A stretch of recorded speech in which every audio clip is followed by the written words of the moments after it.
अस्सलाम वालेकुम। उम्मीद करता हूँ सब खैरियत से होंगे। आज हमने चैप्टर नंबर 6 के जो रिमेनिंग लॉन्ग रह गए थे उनको हम आज डिस्कस करेंगे और उनको देखेंगे कौन कौन सी मार्किंग और उसको थोड़ा सा एक्सप्लेन करेंगे। सबसे पहले question number 1, explain supervise and unsupervise. हमारे पास सुपरवाइज और अनसुपरवाइज की बेसिकली वो पूछ रहा है कि इसको एक्सप्लेन करें। ये हमारे पास पेज नंबर 90 पे है। 90 से स्टार्ट हो रहा है और ये जा रहा है आपके पास पेज नंबर 91 तक, 91 हाफ तक जा रहा है। तो थोड़ा सा इसका ओवरव्यू लेते हैं, डिस्कस करते हैं। In supervise learning the machine is given data with correct answers. Supervise learning में आपका करेक्ट आंसर के साथ आपको लेबल करके करेक्ट आंसर के साथ आपका डाटा मशीन को दिया जाता है। It learn by comparing its value guesses without correct answers and its learning improve over the time. मतलब वो गैस करता है करेक्ट आंसर्स को और टाइम बाय टाइम उसको लर्निंग की तरफ लेके जाता है। नीचे डेफिनेशन है इसकी। Supervise learning is when the machine is train using label data. ये लेबल डाटा की मदद से मशीन को ट्रेन किया जाता है। Where both instance and correct output are provided. दोनों चीज़ें आपको एग्जांपल्स और इसकी करेक्ट जो आउटपुट्स होती हैं आपको प्रोवाइड की जाती हैं। एग्जांपल है नीचे हमारे पास, वो कह रहा है कि suppose you train machine to predict whether a fruit is an apple और मैंगो। आप एप्पल है कि मैंगो है ये आपने मशीन को प्रिडिक्ट करना है। You show the machine many apple and mango, label it as that this is apple this is mango. मतलब डिफरेंट शेप्स और डिफरेंट शेप्स के एप्पल और मैंगो को आप उसको लेबल करके बताएंगे कि ये एप्पल है, देन उसको लर्निंग करवाएंगे। और इसके बाद हमारे पास अनसुपरवाइज लर्निंग आ जाता है। इन अनसुपरवाइज लर्निंग, ये पेज नंबर 91 पे है। The machine is given only data without any label. यहाँ पे डाटा आपको लेबल के बगैर दिया जाता है, प्रोवाइड किया जाता है। इट हैज़ अ पैटर्न और ग्रुप सिमिलर थिंग्स। मतलब ये आपके पैटर्न्स या सिमिलर आपके ग्रुप्स होते हैं बाय इटसेल्फ, खुद से। डेफिनेशन है, unsupervise learning is when the machine find pattern और ग्रुप्स और सिमिलर थिंग्स। मतलब ये पैटर्न सिमिलर थिंग्स को फाइंड करने के लिए हम यूज़ करते हैं। In unlabel data without being told, बताए बगैर ये क्या करता है, चीज़ों को, सिमिलर चीज़ों को ग्रुप बनाता जाता है।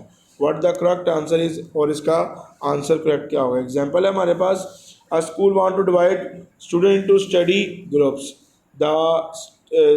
The system check their interest and subject from group just based on similarities and without dying with group is best. मतलब वो कह रहा है आप ग्रुप्स बनाएंगे और इनकी सिमिलरिटीज़ देखेंगे कौन सा किस में बेस्ट।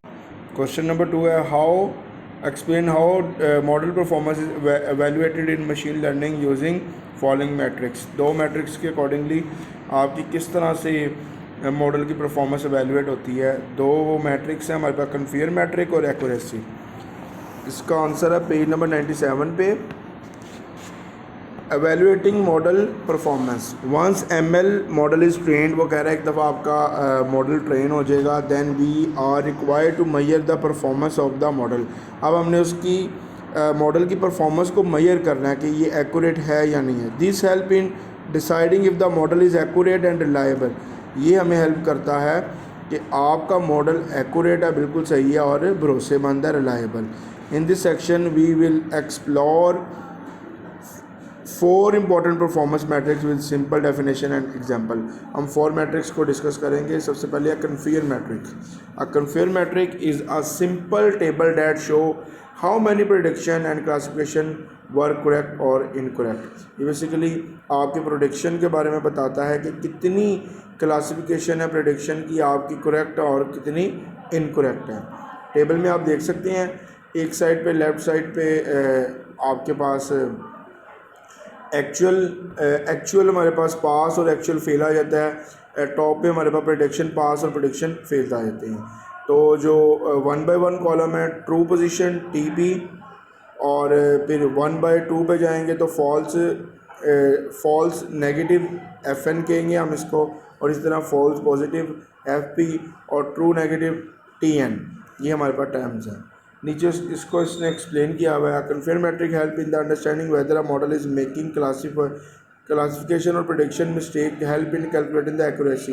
बेसिकली इसकी मदद से हम अपनी एक एक्यूरेसी निकालेंगे और उसमें इन चीज़ों को इम्प्लीमेंट करेंगे। अब एक्यूरेसी क्या होती है? Accuracy a tell us how many prediction were correct. Accuracy हमें ये बताती है कि कितनी प्रेडिक्शन हमारी करेक्ट है ऑफ ऑल प्रेडिक्शन मेड, जितनी प्रेडिक्शन मैंने बनाई थी उसमें से कितनी % मेरे पास एक्यूरेसी है, कितनी प्रेडिक्शन मेरी ट्रू है। तो it is calculated as follow.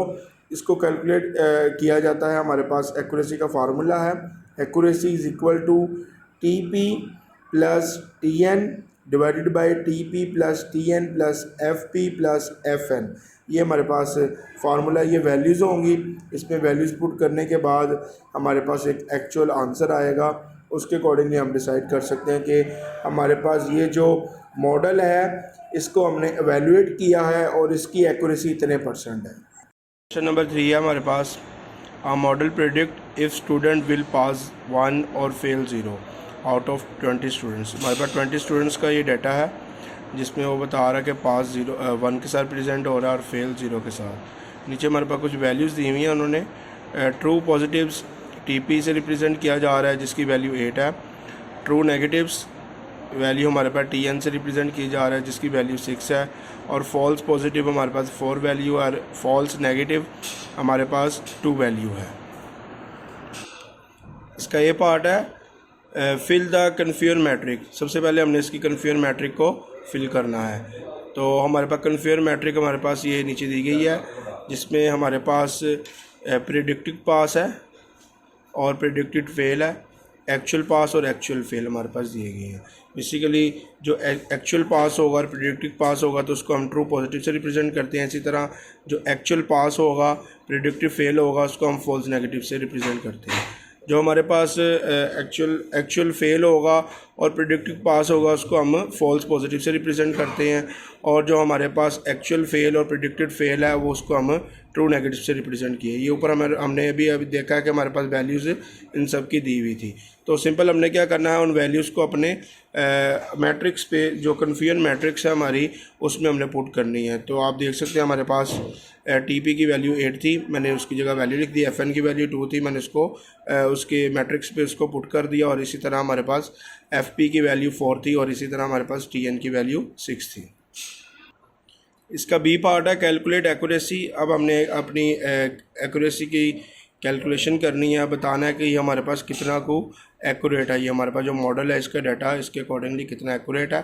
तो एक्यूरेसी में हमारे पास फार्मूला है TP plus TN divided by TP plus TN plus FP plus FN।